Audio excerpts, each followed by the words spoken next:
స్త్రీ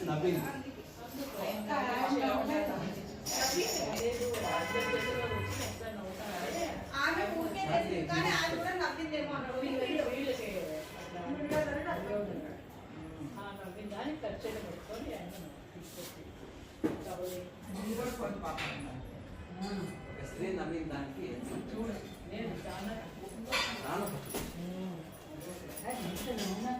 మనం వినే వాళ్ళకి సహకరంగా అసహకరంగా ఉంటే వాళ్ళు ఎట్లా స్పేస్ లో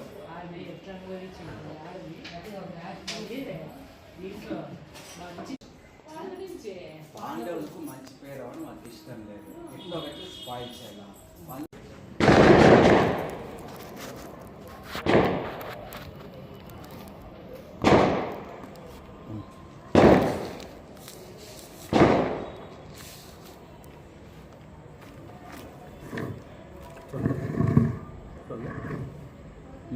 ఓం నమో భగవతే వాసుదేవాయ. మరి నిన్నటి ప్రవచనంలో ద్రౌపది అడిగినటువంటి ప్రశ్నకు ధర్మరాజే సరైనటువంటి సమాధానం ఇస్తాడు అని చెప్పినారు. అదేవిధంగా వికర్ణుడు చేసినటువంటి అనేక ప్రసంగాన్ని అందరూ కూడా జయ జయధ్వానాలు పలికినారు. ఏదో ఒకరి ఒత్తిడి ద్వారానే ఇదంతా జరిగి ఉంటుంది అని చెప్పేసి ఆ విధంగా అందరూ కూడా ఆయన మాటకు జత కలపడం అనేటువంటి జరిగింది. ఇంకా తుదకు సభలోనున్న కురువృద్ధ వంశాలందరూ కోడళ్ళు గలవారు మీరంతా చక్కగా నా వ్యాఖ్యాన్ని ఆలోచించి నా ప్రశ్నకు సరైన సమాధానము ఇవ్వండి అని చెప్పేసి చెప్పడం అనేటువంటి జరిగింది. ఆ విధంగా వాళ్ళు సరైన సమాధానము ఎవరిస్తారు అంటే ధర్మజుడు ఒక్కడే ఇస్తాడు అని చెప్పేసి ఆ విధంగా చెప్పడం అనేటువంటి జరిగింది.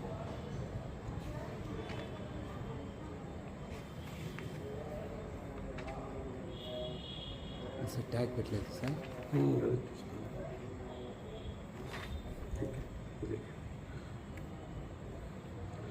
ద్రోణాచార్యుడు మొదలైన పెద్దలు ధర్మవేత్తలై కూడా ప్రాణాలు పోయినట్లు తలవాల్చి శూన్య శరీరాలతో కూర్చొని ఉన్నారు. నీ ప్రశ్న విషయంలో ధర్మరాజే ప్రమాణమని నా భావము అని చెప్పినాడు. నువ్వు ఓడిపోయావో లేదో చెప్పదగింది తాను మాత్రమే అని భీష్ముడు చెప్పడం అనేటువంటి జరిగింది. తర్వాత దుర్యోధను వక్ర భాషణము, భీముని ఆవేశం. ఈరోజు 70వ అధ్యాయము. వైశంపాయనుడిలా అన్నాడు, మహారాణి ద్రౌపది ఆర్తయ్య అడ్డుగోడ వలె ఆక్రోశించడం చూసి కూడా దుర్యోధనకు భయపడిన రాజులు మంచి చెడు ఏదీ మాట్లాడలేదు. ఎవరు ఏం మాట్లాడలేదు. దుర్యోధనునికి భయపడుతున్నారు అందరూ కూడా. ఏం మాట్లాడితే ఏ విధంగా అతను రియాక్ట్ అవుతాడో తెలీదు, మా మీద ఖర్చు పెట్టుకుంటాడేమో అని చెప్పేసి అందరూ కూడా వాళ్ళు ఏమీ మాట్లాడకుండా ఉన్నారు. అప్పుడు రాజులు పుత్రులు రాజపుత్రులు అందరూ మౌనంగా ఉండడాన్ని చూసి దుర్యోధనుడు నవ్వుతూ ద్రౌపదితో ఇలా అన్నాడు. దుర్యోధనుడు అన్నాడు, ద్రౌపది, నీ ప్రశ్న బలిష్ఠుడైన భీముడు, అర్జునుడు, నకులుడు, సహదేవుడు ఈ నీ భర్తలకు వదిలిపెడుతున్నాను. వీరినే నీ ప్రశ్నకు సమాధానం ఇవ్వమను అని చెప్పినాడు. పాంచాలి, నిన్ను పణంగా పెట్టే అధికారం ధర్మరాజునకు లేదని ఈ పెద్దల సమక్షంలో నీ భర్తలను చెప్పమను. ఆ విధంగా అడిగినాడు. పాంచాలి, నిన్ను పణంగా పెట్టే అధికారం ధర్మరాజుకు లేదని ఈ పెద్దల సమక్షంలో నీ భర్తలను చెప్పమను. ధర్మరాజు తప్పు చేశాడని చెప్పమను. అప్పుడు నీకు దాస్య విముక్తి కలుగుతుంది. ఎట్లా చెప్పలేరులేని తండ్రి అన్న మాటను గౌరవిస్తారు కాబట్టి, వీళ్ళ అన్న మాటను జవదాతరు కాబట్టి ఏ విధంగానూ చెప్పలేరు అని చెప్పేసి ఆ విధంగా చెప్పినాడు. ధర్మరాజు మహాత్ముడు, ఇంద్రతుల్యుడు, ధర్మబద్ధుడు నిన్ను పణంగా పెట్టడానికి తనకి అధికారం ఉన్నదో లేదో తనను చెప్పమను. ఆయన మాట బట్టియే నువ్వు దాసీవో కాదో వెంటనే నిర్ణయించుకోవచ్చు. మనం ఈ విధంగా చెప్పమను. నీ భర్తల్లో ఎవరైనా ధర్మరాజు తప్పు చేసినాడని చెప్పమను. సో నువ్వు దాసివో కాదో నిర్ణయం అయిపోతుంది ఇక్కడ అని చెప్పినాడు. సజ్జనులైన ఆ సభలోని కౌరవులందరూ నీ గురించియే బాధపడుతున్నారు. మందభాగ్యులైన నీ భర్తల పరిస్థితిని గమనించి నీ ప్రశ్నకు ఉన్నదున్నట్లుగా సమాధానం చెప్పలేకుండా పోతున్నారు. కౌరవులు బాధపడుతున్నారు, అదేవిధంగా నీ భర్తలు బాధపడుతున్నారు. నీ ప్రశ్నకు ఉన్నదున్నట్టుగా వాళ్ళు సమాధానం చెప్పలేకుండా పోతున్నారు. వైశంపాయనుడు అన్నాడు. అప్పుడు సభ్యులందరూ దుర్యోధన్ని పలుకులను పెద్దగా అభినందించారు. గర్జనలు చేస్తూ ఉత్తరీయాలు చూపారు. మరొక వైపు ఆహాకారాలు చెలరేగినాయి. దుర్యోధనుడు ఆ రమణీయ వచనాలను విని కౌరవ సభలో ఆనందం కూడా వెళ్ళి విరిసింది. ఇతర రాజులు కూడా సంతోషించి దుర్యోధనుడు కురుశ్రేష్ఠుడని ధార్మికుడని ఆదరించినారు. అంటే దుర్యోధనుడు చెప్పమను ఏమి అనేటువంటిది నువ్వు దాసియో కాదో అని నిర్ణయం అవుతుంది అంటే కౌరవులందరూ కూడా ఆ రకంగా బాగా సంతోషించినారు, మంచి విషయాన్ని చెప్పినాడు అని చెప్పేసి. ఆ రాజులందరూ ధర్మరాజు ఏం చెప్తాడో అని ముఖాలు చాచి ధర్మరాజు వైపు చూడసాగారు. అందరూ ధర్మరాజు వైపు చూస్తున్నారంట. యుద్ధంలో పరాభవం ఎరగని అర్జునుడు, భీమసేనుడు, సకల నకుల సహదేవులు ఏమంటారో అన్న కుతూహలము సభ్యుల మనసులో నిండి ఉంది. ఆ కోలాహలం సర్దుబడిగాక భీమసేనుడు చందన చర్చితమై అందమైన తన దివ్యబాహునెత్తి ఇలా అన్నాడు. భీమసేనుడు ఇలా అన్నాడు. మహాత్ముడు, మాకు పితృ సమానుడు అయిన ధర్మరాజు మా యజమాని కాకుంటే మేము ఈ కౌరవుల అత్యాచారాన్ని సహించేవారమే కాదు. అంటే మా ధర్మరాజు ఈ విధంగా పడంగా పెట్టినాడు కాబట్టి మేము ఊరికే ఉన్నాము. ఒకవేళ ధర్మరాజు ఆ విధంగా పణంగా పెట్టిపోయి ఉంటే, మా యజమాని కాకుండా పోయింటే ఈ సభ ఇంకో రకంగా ఉండేది అని చెప్పినాడు. ఈ ధర్మజుడు మా తపస్సులకు, పుణ్యాలకు, ప్రాణాలకు కూడా ప్రభువే. ద్రౌపదిని పణంగా పెట్టక ముందు తాను ఓడినట్లు ధర్మజుడు భావించకపోతే అప్పుడు మేమంతా ఓడినట్లే. నేను ఓడకున్నట్లు నేను బ్రతికి ఉండగానే ద్రౌపది కేశాలను సృజించిన ఆ దుశ్శాసనుని నేలపై నిలువరించగలిగే వాడిని కాదు. నా భుజాలను చూడండి, విశాలంగా గుండ్రంగా తలుపుల గడియల వలె ఉన్నాయి. వీటి మధ్య చిక్కిన ఇంద్రుడు కూడా తప్పించుకోలేడు. మేమంతా ఓడినట్లే. ధర్మరాజు భావించకపోతే మేమంతా ఓడినట్లే. నేను ఓడకున్నట్లయితే, నేను బ్రతికి ఉండగానే నేను ఓడకుండా ఉన్నట్లయితే ద్రౌపది కేశాలను సృజించిన ఈ దుశ్శాసను నేలపై నిలువరించగలిగేవాడు కాదు. ఈ భుజాలను చూడండి, విశాలంగా గుండ్రంగా తలుపులు గడియల వలె ఉన్నాయి. వీటి మధ్య సిక్కి ఇంద్రుడు కూడా విడిపించుకోలేడు అని చెప్పినాడు. అంత పరాక్రమం కలిగినటువంటి వాడిని నేను ధర్మానికి కట్టుబడి ఉన్నాను. అన్న మీది గౌరవం నన్ను కట్టుబడి వేసింది. అర్జునుడు కూడా మిన్నకున్నాడు కాబట్టి ఈ సంకటాన్ని దాటలేకుండా పోతున్నాను. సో అన్న గారి యొక్క గౌరవం వలన, అన్న మీద ఉండేటువంటి ప్రీతి వలన, అభిమానం వలన ఈరోజు మేమేమీ చేయలేకుండా పోతున్నాము. అటువంటి సంకట స్థితిలో మేమున్నాము అని చెప్పినాడు. ధర్మరాజు ఆదేశిస్తే సింహము క్షుద్ర మృగాలను పీడించినట్లుగా పాపాత్ములైన ఈ దుర్యోధనాదులను కత్తుల వంటి నా కరతలాలతో పిప్పి చేయగలను. వైశంపాయనుడిలా అన్నాడు. అప్పుడు భీష్మ, ద్రోణ, విదురులు ఇదంతా క్షమించు, నువ్వేమైనా చేయగలవాడవే, ఇదంతా క్షమించు, నువ్వేమైనా చేయగలవాడివే అని భీమునితో అన్నారు. నువ్వేమైనా చేస్తావయ్యా చేయదనుకుంటే, కానీ ఈ విధంగా నువ్వు ధర్మ సంఘటనలో పడివేసినాడు అని చెప్పేసి అన్నాడు. కృష్ణుడు అన్నాడు, కళ్యాణి, ద్రౌపది, దాసుడు, పుత్రుడు, అశ్వసంత్ర స్త్రీ ఈ ముగ్గురు నిర్ధనులే. ఐశ్వర్యభ్రష్టులైన దాసుని భార్య మీద, అతని సంపద మీద ఆ దాసుని యజమానికి అధికారాలుంటాయి. దాసుడు, తర్వాత పుత్రుడు, అశ్వతంత్ర స్త్రీ అంటే స్వతంత్రం లేనటువంటి స్త్రీ, వీళ్ళందరూ కూడా నిరర్థకులు, వీళ్ళు ఏమీ చేయలేరు. ఐశ్వర్యభ్రష్టులైన దాసుని భార్య మీద, అతని సంపద మీద దాసుని యజమానికి అధికారాలుంటాయి. రాజకుమారి, దుర్యోధని పరివారంలో చేరి వారి భార్యలకు సేవ చేయి. ఇక నీకు మిగిలిందిదే.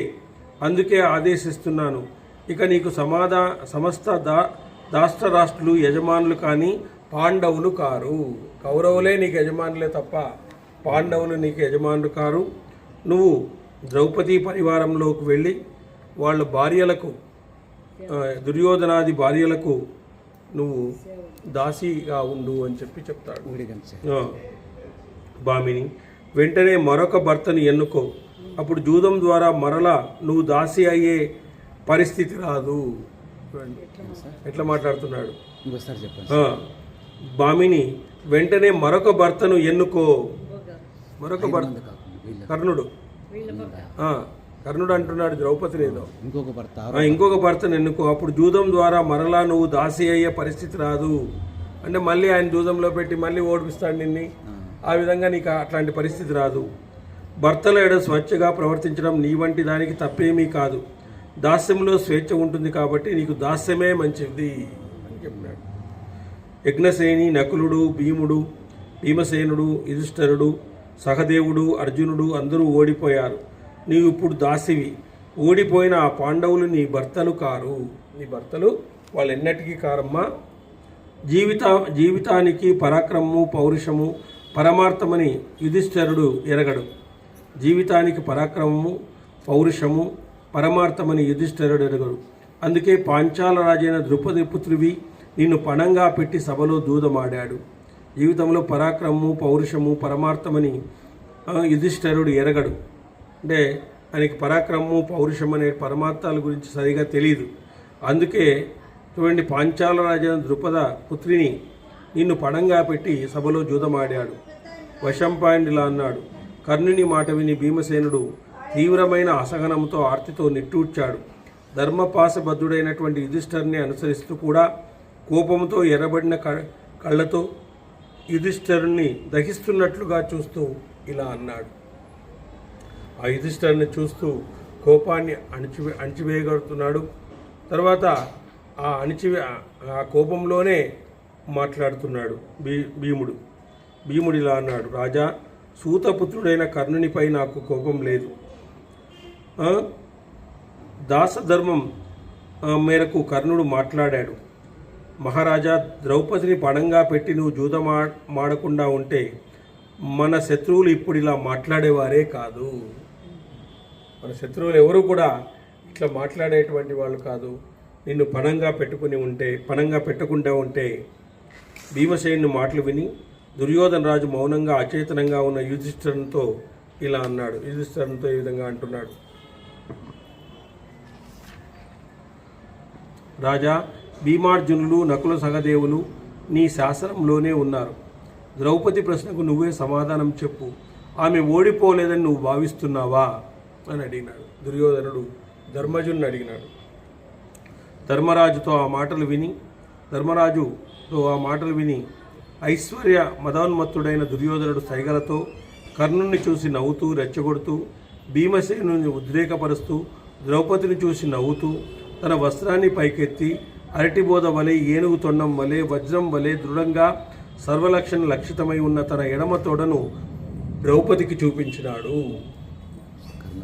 అంటే వెకిలి చేష్టలు. ఎవరు? దుర్యోధనుడు ధర్మజునితో ఆ మాటలని ఐశ్వర్య మదోన్మత్తుడైనటువంటి దుర్యోధనుడు సైగలతో కర్ణుని చూసి నవ్వుతూ రెచ్చగొడుతూ, భీమసేనుని ఉద్రేకపరుస్తూ, ద్రౌపదిని చూస్తూ నవ్వుతూ, తన వస్త్రాన్ని పైకెట్టి అరటిబోధ వలె, ఏనుగు తొండం వలె, వజ్రం వలె దృఢంగా సర్వలక్షణ లక్షితమై ఉన్నటువంటి తన ఎడమ తొడను చూపించినాడంట. ఎవరికి? ద్రౌపదికి. అది చూసి భీమసేనుడు ఎర్రబడ్డ కన్నులు పెద్దవి చేసి రాజమధ్యంలో నిలిచి సభకు వినిపించేటట్లు ఇలా అన్నాడు. ఈ యుద్ధంలో నీ తొడను బద్దలు చేయకుండా పోతే రుకోదరుడు పితరులతో కలిసి పుణ్యలోకాలకు దూరమవుతాడు. రుకోదరుడు పుణ్యలోకాలకు దూరమైపోతాడు. నీ తొడను బద్దలు కొట్టకుండా పోతే. నువ్వు ఈరోజు చూపించినావు కదా, దుశ్శాసన్ని ఏ విధంగా అయితే నేను చంపేస్తానో అదే విధంగా నిన్ను కూడా చంపేస్తాను అని చెప్పినాడు. ఆ సమయంలో కోపించిన ఆ భీమసేనుని రోమకూపాల నుంచి అగ్నిజ్వాలలు వెలువడ్డాయి. చెట్లు తగిలిపోతుంటే తొర్రల నుంచి మంట బయటకు వచ్చినట్లుగా అది ఉందంట. అతని శరీరం నుంచి మంటలు వస్తున్నాయంట. చెట్టు తొరల నుంచి మంటలు ఎట్లా వస్తున్నాయో ఆ విధంగా వస్తున్నాయంట. విదురుడు ఇలా అన్నాడు, ధృతరాష్ట్ర కుమారులారా తెలుసుకోండి, భీమసేనం ద్వారా ఎంత భయంకర పరిస్థితి ఏర్పడుతుందో. ప్రారబ్ధ ప్రేరణల చేత భరత వంశస్థుల్లో ఇంత అన్యాయం పుట్టింది. విదురుడు అన్నాడు, ధృతరాష్ట్ర కుమారులారా భీమసేన్ ద్వారా ఎంత భయంకర పరిస్థితి ఉందో తెలుసుకోండి. అతనికి కోపం వస్తే ఏమవుతుందో తెలీదు. వాళ్ళు మహాపరాక్రమవంతులు, గొప్ప పరాక్రమవంతులు కూడా. ప్రారబ్ధ ప్రేరణ చేత భరత వంశస్థుల్లో ఇంత అన్యాయం పుట్టింది. ఇదంతా ప్రారబ్ధ కర్మతో ఇదంతా ఏర్పడింది. ధృతరాష్ట్ర సుతులారా హద్దులను అతిక్రమించి దూదమాదారు. శ్రీని సభలోకి తెచ్చి వివాదాన్ని సృష్టించారు. మీ యోగక్షేమాలు పూర్తిగా నశించాయి. కౌరవుల పాపిష్టిమైన మంత్రాంగం చేస్తున్నారని అందరికీ అర్థమైపోయింది. విదురుడు అంటున్నాడు, మీరు హద్దులు మీరి జూదమాడినారు, హద్దులను అతిక్రమించి దూడమాడినారు. శ్రీని సభకు తెచ్చి వివాదాన్ని సృష్టించినారు. మీ యోగక్షేమాలు పూర్తిగా నశించినాయి. కౌరవుడు పాపిష్టిమైనటువంటి మంత్రాంగం చేస్తున్నారని అందరికీ, ఇక్కడ మీరు మోసం చేసి గెలిచినారని చెప్పేసి అందరికీ అర్థమైపోయింది. ప్రత్యేకంగా చెప్పవలసిన అవసరం లేదు. కౌరవులారా ధర్మ మహత్యాన్ని త్వరగా గ్రహించండి. ధర్మము నశిస్తే సభ మొత్తం దుష్టమవుతుంది. జూదమాడుతున్న ధర్మరాజు తానోడక ముందే ద్రౌపదిని పణంగా పెట్టి ఉంటే అప్పుడు అలా చేసే అధికారం ఉండేది. ఫస్ట్ ద్రౌపదిని పెట్టి ఊరికే ఉనింటే అతను ఓడిపోలేదు కాబట్టి భార్యని రక్షించుకునేటువంటి వాడు. కానీ అతను ఓడిపోయిన తర్వాత ద్రౌపదిని పణంగా పెట్టినాడు. కాబట్టి ద్రౌపదిని పణంగా పెట్టి ఉంటే తానోడకుండా ముందే అప్పుడు అలా చేసే అధికారం ఉండేటువంటిది. అధికారం లేనివాడు పణంగా పెట్టిన ధనాన్ని గెలిచినా ఓడినా ఆ కళలోని గెలుపు ఓటములు వంటివే. కౌరవులారా మీకు గాంధార రాజైన శకుని మాటలు విని ధర్మానికి దూరం కావద్దండి. అధికారాలు లేనివాడు పణంగా పెట్టిన ధనాన్ని ఓడినా గెలిచినా అవి కళలోని గెలుపు ఓటములు లాంటివంట. కళలో మనకు వచ్చేటువంటి గెలుపు కానీ ఓటమి కానీ ఎట్లాగా నిజం కాదు. అధికారం లేనివాడు పణంగా పెట్టిన ధనాన్ని గెలిచినా ఓడినా అది కళలోని గెలుపు ఓటముల వంటిది. కౌరవులారా మీకు గాంధార రాజైన శకుని మాటలు విని మీరు ధర్మానికి దూరం కావద్దండి అని చెప్తున్నాడు విదురుడు. దుర్యోధనుడు ఇలా అన్నాడు, యజ్ఞసేని, నేను భీమార్జున నకుల సహదేవుల మాటలను మన్నించాలని అనుకుంటున్నాను. వీరంతా నిన్ను పణంగా పెట్టడానికి ధర్మజునికి అధికారం లేదని చెప్తే దాస్యం నుంచి నీకు విముక్తి కలిగిస్తాను. వీడు పాయింట్లు ఎదుగుతున్నాడు.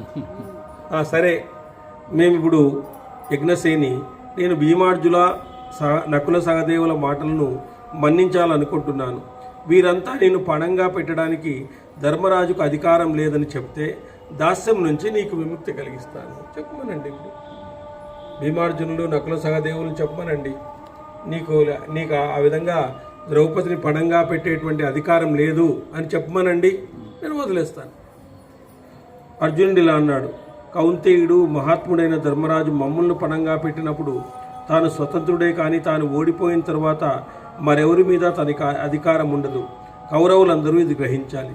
ఇప్పుడు అన్నగారే ఓడిపోయినాక మాకేమీ అధికారం లేదు, మాట్లాడే అధికారం లేదు.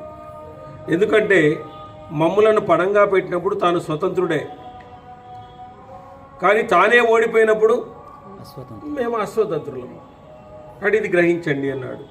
వైశంపాయనుల రాజా జనమేజయ, ఆ తర్వాత ధృతరాష్ట్ర మహారాజు అగ్నిశాలలో ఒక నక్క పెద్దగా ఊళ పెట్టసాగింది. దానికి సమాధానం అన్నట్లు అన్ని వైపుల నుంచి గాడిదలు ఓండ్ర పెట్టాయి. భయంకరమైన పక్షుల రోదనలు వినపడినాయి. అభిషేకనాలన్నీ కలుగుతున్నాయి. అందరికీ కూడా అభిషేకనాలు కలుగుతున్నాయి. ఆ ఘోర శబ్దాలను తత్వవేత్తైన విదురుడు, గాంధారి, భీష్ముడు, ద్రోణుడు, పండితుడైన కృపాచార్యుడు విన్నారు. వెంటనే స్వస్తి స్వస్తి అని పెద్దగా శుభకామన చేశారు. స్వస్తి స్వస్తి అని పెద్దగా శుభకామన చేశారంట. ఆ తర్వాత గాంధారి, పండితులైన విదురుడు పెద్ద కీడును శంకించి దీనంగా ఆ విషయాన్ని ధృతరాష్ట్రునికి నివేదించారు. అప్పుడు ధృతరాష్ట్ర మహారాజులా అన్నాడు, ధృతరాష్ట్రులా అన్నాడు, మందమతి దుర్యోధన, నువ్వు మరణించినట్లే. దుర్వినీత కురుశ్రేష్ఠులున్న ఈ సభలో శ్రీని విశేషించి పాండవ ధర్మపత్ని పిలిపించి దుర్భాషలాడుతున్నావు. నువ్వు మరణించినట్లే. ఈ విధంగా పలికి మనిషి తత్వమతి అయినటువంటి ధృతరాష్ట్రుడు బాంధవుల వినాశనాన్ని తప్పించి వారికి హితము కల్పించదలిచి పరిస్థితిని ఆకలింపజేసుకుని అనునాయపూర్వకంగా పాంచాలితో ఇలా అన్నాడు. ధృతరాష్ట్రుడు పలుకుతున్నాడు పాంచాలితో, నువ్వు నా కోడల్లో సర్వోత్తమరాలివమ్మ, ధర్మపరాయణురాలివి. నీకు ఇష్టమైన వరం కోరుకో. నీకు ఇష్టమైనటువంటి వరం కోరు. ద్రౌపది ఇలా అంది, భరషర్ప, నాకు వరం ఇచ్చేటట్లయితే సర్వధర్మ చరణశీలి అయిన యుధిష్ఠిరుని దాస్య విముక్తిని కోరుతున్నాను. యుధిష్ఠిరుడు నీ దాస్య విముక్తిని చేయండి. దీంతో నా కుమారుడు మనస్వి అయినటువంటి ప్రతినింజుడు, తెలిసి తెలియని పిల్లలు దాసీపుత్రులు ఎవరు? నా పుత్రులు ఉన్నారు కదా, వాళ్ళెవరు కూడా దాసీపుత్రులు కారు. ఎందుకంటే తండ్రి దాస్యం నుంచి బయటకు వస్తే ఈజీగా ఉంటుంది అని చెప్పేసి. ఒకప్పుడు రాజకుమారుడైన తర్వాత దాసపుత్రుడైన వాడు మరెవడు లేడు. రాజుల చేత లాలించబడిన నా కుమారుడు దాస్యపుత్రుడవడం నాకు ఇష్టం లేదు. ధృతరాష్ట్రుడిని అన్నాడు, కళ్యాణి, నీవు అడిగినట్లే జరుగుతుంది. నీకు మరొక వరం ఇస్తున్నాను, కోరుకో. నీ మనసు మరొక వరం అడుగుతుంది. ఒకే వరానికి నువ్వు తగిన దానివి కాదు అన్నాడు. అప్పుడు ద్రౌపది ఇలా అంది, రాజా, నీ వశమై ఉన్న భీమార్జున నకుల దేవులకు రథధనస్సులతో పాటు దాస్య విముక్తిని కోరుతున్నాను. భీమార్జున నకుల దేవులకు కూడా దాస్య విముక్తిని కోరుతున్నాను అనింది. అందరినీ అడిగింది. ధర్మరాజుని అడిగింది, మిగతా వారిని కూడా అడిగింది. రిలీజ్ చేసేసింది. ధృతరాష్ట్రుని మహాభాగా, నువ్వు వంశానికి ఆనందం కలిగించే దానవు. నువ్వు కోరినట్లే జరుగుతుంది. 3వ వరం కోరుకో. నా కోడళ్ళందరిలో శ్రేష్టవు నువ్వు, ధర్మవర్తివి. 2 వరాలు ఇవ్వడం నీకు పూర్ణ సత్కారం కాదు. ద్రౌపది ఇలా అంది, ప్రభు, లోకంలో ధర్మం నశింపజేస్తుంది, లోభం ధర్మాన్ని నశింపజేస్తుంది. నాకిక వరాలపై ఆసక్తి లేదు. రాజ్యశ్రేష్ఠ, 3వ వరానికి నేను తగిన దాన్ని కాదు. 3వ వరం నాకొద్దు. కాబట్టి రాజేంద్ర, వైశ్యులకు 1 వరం, క్షత్రియ కాంతకు 2 వరాలు, క్షత్రియులకు 3 వరాలు, బ్రాహ్మణులకు 100 వరాలు అని పెద్దలు అంటారు. రాజా, నా భర్తలు దాస్యాన్ని పొంది విపత్తిలో పడ్డారు. ఇప్పుడు దాని నుంచి బయటపడ్డారు. ఇకపై పుణ్యకర్మాలతో శుభాన్ని పొందగలుగుతారు. వాళ్ళందరూ కూడా శుభాన్ని పొందగలుగుతారు అని చెప్పినాడు. కర్ణుడిలా అన్నాడు, నేను మనుష్యుల్లో అందగత్తెలైన స్త్రీలను గురించి విన్నాను, కానీ వారిలో ఎవరూ ఈ విధంగా కార్యాన్ని సాధించినట్లు వినలేదు. కర్ణుడు అంటున్నాడు, పాండవులు ధాతరాష్ట్రులు ఒకరిపై ఒకరు మండిపడేటప్పుడు ఈ ద్రౌపది పాండవులకు ప్రశాంతిని కలిగించింది. ఈ విధంగా వరాలు అడిగి వాళ్ళకి ప్రశాంతిని కలిగించింది. పాండవుల నావ కానీ మరే ఆధారం కానీ లేకుండా నీట మునిగిపోతుంటే ద్రౌపది వారిని తరించజేయడానికి నౌక అయింది. వైశంపాయనుడు రాజా, కౌరవుల మధ్యలో కర్ణుడన్న ఈ మాటలు విని భీమసేనుడు సహించలేకుండా పోయినాడు. మనసు కలతబడగా పాండవులకు స్త్రీ గతి అయింది. ఒక స్త్రీ గతి అయింది. వాళ్ళందరినీ కూడా రక్షించడానికి భీముడిలా అన్నాడు, సంతానము, కర్మ, విద్య అనే 3 జ్యోతులు పురుషునిలో ఉంటాయని దేవతలు చెప్పారు. వాటి ద్వారానే సర్వసృష్టి జరుగుతుంది. అదేవిధంగా శరీరం ప్రాణరహితమై అప్రయత్నమైనప్పుడు, అపవిత్రమైనప్పుడు జ్ఞాతులు దాన్ని వదిలివేస్తారు. అప్పుడు సంతాన కర్మ జ్ఞానాలే పురుషునకు పరలోకంలో ఉపయోగపడతాయి. ఇప్పుడు మీరు శరీరము ప్రాణరహితమై అపవిత్రమైనప్పుడు జ్ఞాతులు దాన్ని వదిలేస్తారు.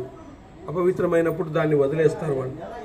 అప్పుడు సంతాన కర్మ జ్ఞానాలే పురుషునకు పరలోకంలో ఉపయోగపడతాయి. పరలోకంలో మనకి ఏం ఉపయోగపడతాయంటే సంతానము, కర్మ, జ్ఞానం.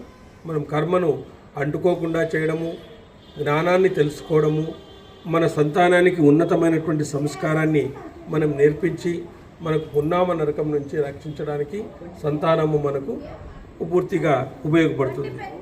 ధనుంజయ, దుశ్శాసనుడు ద్రౌపదిని తాకి ఆమెను అపవిత్రం చేశాడు.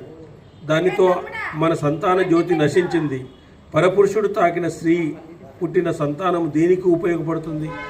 పరపురుషుడు తాకిన స్త్రీకి పుట్టిన సంతానం దేనికి ఉపయోగపడుతుంది? అర్జునుడు ఇలా అన్నాడు, భరత, హీనుడు పరుషంగా మాట్లాడినా మాట్లాడకపోయినా ఉత్తమ పురుషులు వాటికి సమాధానం చెప్పరు. ప్రతిక్రియ తెలిసినా కూడా సత్పురుషులు ఇతరుల ఉపకారాలనే స్మరిస్తారు. సత్పురుషులందరూ కూడా ఇతరుల ఉపకారాలనే స్మరిస్తారు, కానీ శత్రుత్వాన్ని కాదు. అటువంటి సజ్జనులే సన్మానాలను పొందుతారు. కాబట్టి భీముడు ఇలా అన్నాడు, రాజా యుధిష్ఠిర, ఇక్కడున్న శత్రువులందరినీ ఇక్కడే చంపివేస్తాను, ఇక్కడి నుంచి లాగి సమూలంగా నాశనం చేస్తాను, సమూలంగా నాశనం చేసేస్తాను, ఇంకా మనం విముక్తి పొందినాం కదా అనుకున్నాడు.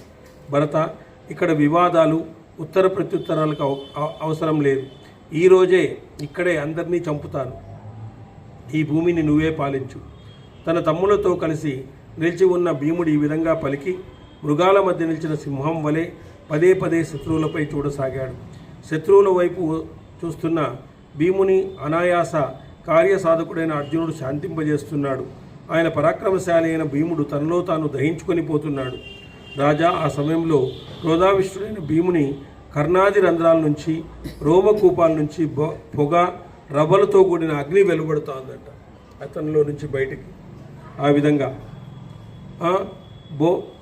బొమ్మముడితో పాటు ఉన్న ఆ భీమసేనుని ముఖము చూడడం కూడా కష్టంగా ఉందంట. ప్రళయకాలం వలె కనిపించినాడంట ఆ భీముడు. భరత అప్పుడు భుజశాలి అయినటువంటి భీమసేనుని ఒక చేత్తో ఆపి, ధర్మరాజు, ఇది వద్దు, శాంతంగా ఉండు అని పలికాడు. కోపంతో కన్నెర్ర చేసిన మహాబాహులైన భీముణ్ణి ఆపి ధర్మరాజు చేతులు జోడించి పెదనాన్న అయినటువంటి ధృతరాష్ట్రుణ్ణి సమీపించినాడు. ఈ విధంగా ధృతరాష్ట్రుణ్ణి సమీపించడం అనేటువంటిది జరిగింది. హరి ఓం స్వస్తి గోవింద యదక్షరం మాత్రాహీనం తీర్భవే పుస్తర్యం చ మితాదేవ నారాయణ నమోస్తుతే. సర్వమంగళనామా సీత రామా రామా, సర్వవినుత శాంతిదాత రామా రామా. సర్వమంగళనామా సీత రామా రామా, సర్వవినుత శాంతిదాత రామా రామా.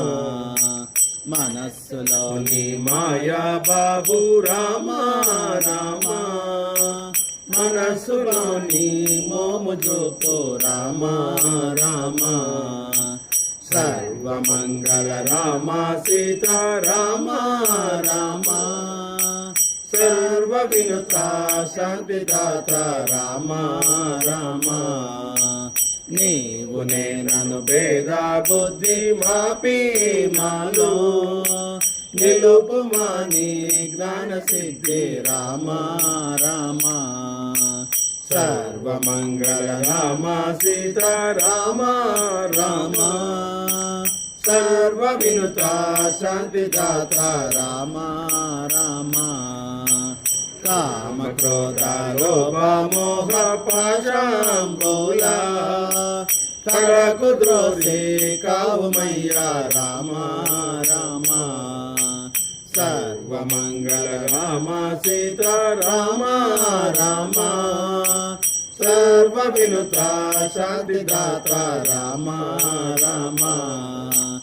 ఏకశిలాపురవాస శ్రీశ రామా రామా, లోకేశ భవరూప విలాస కోదండ రామా. లోకేశ భవరూప విలాస కోదండ రామా. సర్వమంగళ రామా సీత రామా రామా, సర్వ వినుత శాంతిదాత రామా రామా. రామకృష్ణ గోవింద నారాయణ, రామకృష్ణ గోవింద నారాయణ. ప్రేమించు పాలించు నారాయణ, ప్రేమించు పాలించు నారాయణ. రామకృష్ణ గోవింద నారాయణ, రామకృష్ణ గోవింద నారాయణ. నారాయణ హరి నారాయణ, నారాయణ హరి నారాయణ, నారాయణ హరి నారాయణ, నారాయణ హరి నారాయణ వేద పారాయణ శ్రీమన్నారాయణ హరి హరి నారాయణ శ్రీయకాంతాయ కళ్యాణ నిధయే నిధయేర్తినా శ్రీ వెంకట నివాసాయ శ్రీనివాసాయ మంగళం నిత్యాయ నిరవధ్యాయ సత్యానంద చిదాత్మనే సర్వాంతరాత్మనే శ్రీమద్ వెంకటేశాయ మంగళం మంగళం మంగళం. జై ఇందిరా రమణ రమణ గోవింద గోవింద లక్ష్మీ రమణ గోవింద గోవింద ప్రహ్లాద వరద గోవింద గోవింద. పార్వతీపతే హర హర మహాదేవ శంభో శంకర. లోకా సమస్త సుఖినో భవంతు లోకా సమస్త సుఖినో భవంతు.